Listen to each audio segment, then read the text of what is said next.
कोण होते माझे महाराज, काय होती शिवशाही हे समजून घेण्याची आपल्याला गरज आहे. म्हणून या ठिकाणी माझा आज भाषणाचा विषय शिवशाही ते लोकशाही. शिवशाही म्हणजे नेमकं काय? शिवशाही म्हणजे काय? छत्रपतींनी प्रत्येक आईला मानलं होतं आई, प्रत्येक स्त्रीला मानलं होतं आई, प्रत्येक दिसणारी मुलगी त्यांच्यासाठी होती बहीण. हे होती छत्रपतींची शिवशाही. काय असेल शिवशाही?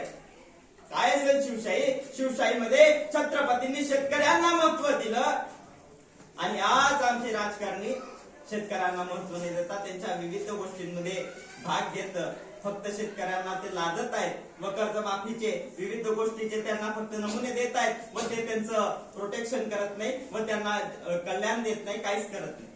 फक्त या ठिकाणी पैसा खाणं एवढं चाललेलं आहे. माझा राजा तसा न होता, माझा राजा तसं न होता. माझ्या राजाने शेतकऱ्यांसाठी, आई बहिणींसाठी खूप कष्ट केले. छत्रपतींची शिवशाही सांगायची झाली तर या ठिकाणी लोकशाहीमध्ये डॉक्टर बाबासाहेब आंबेडकर अशा व्यक्तिमत्वाने लोकशाहीमध्ये संविधान लिहिलं व आपलं देश चालवलं. ज्यावेळेस वृत्तपत्रामध्ये बातमी येते एका 12 वर्षाच्या मुलीवर बलात्कार झाला, तेव्हा वाटतं माझा राजा त्या ठिकाणी किती रडत असेल. माझ्या राजाने या प्रजेसाठी, या जगासाठी, या प्रत्येक मावळ्यासाठी आपलं रात्र दिवस केलं. पण आज वाटतं कुठेतरी चुकतंय. हे चुकणं बंद झालं पाहिजे. माझी शिवशाही या ठिकाणी आली पाहिजे. लोकशाहीमध्ये शिवशाही यायची असेल तर आपल्याला सर्वांना शिव विचार बाळगावे लागतील. आपल्याला शिवाजी महाराजांचे विचार आपल्या हृदयामध्ये, आपल्या बुद्धीमध्ये एकाकृत करावे लागतील. काय होती छत्रपतींची शिवशाही? काय होती छत्रपतींची शिवशाही? त्यांनी कधी जाती धर्मामध्ये भेद केला नाही, अशी होती छत्रपतींची शिवशाही.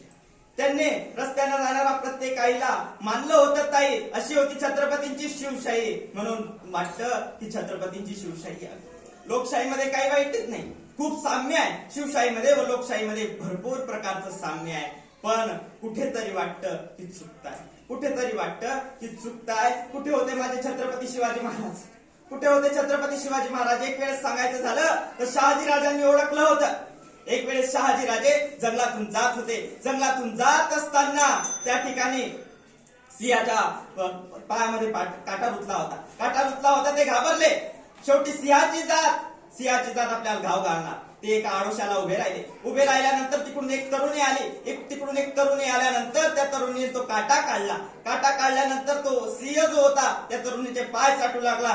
त्यावेळेस शहाजी राजांनी घोषणा केली, या स्त्रीच्या पोटी जो बालक जन्माला येईल तो सिंहच असेल आणि ते स्त्री म्हणजे राजमाता जिजाऊ. या ठिकाणी तेव्हा वाटतं की तेव्हाच माझा राजा ठरला होता सिंह. आणि आज सुद्धा छत्रपती शिवाजी महाराज की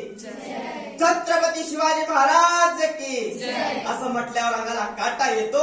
हे शाही, हे पराक्रम माझ्या राजाचे आहे. म्हणून वाटतं शिवशाही यावी व माझ्या राजाला मी परत प्रणाम करावा आणि आनंदाने सांगावं की शिवाजी महाराज, आम्हाला तुमचा आदर आहे व तुमचा आदर आम्ही करतो. त्यामुळे या ठिकाणी शिवशाही आहे व प्रत्येकाने, तरुणाने या ठिकाणी शिवशाही बाळगली पाहिजे. आपल्या बुद्धीमध्ये, मनामध्ये शिवाजी महाराजांचे विचार बाळगले पाहिजे. त्यांच्यासारखं दिसणं नको. धन्यवाद.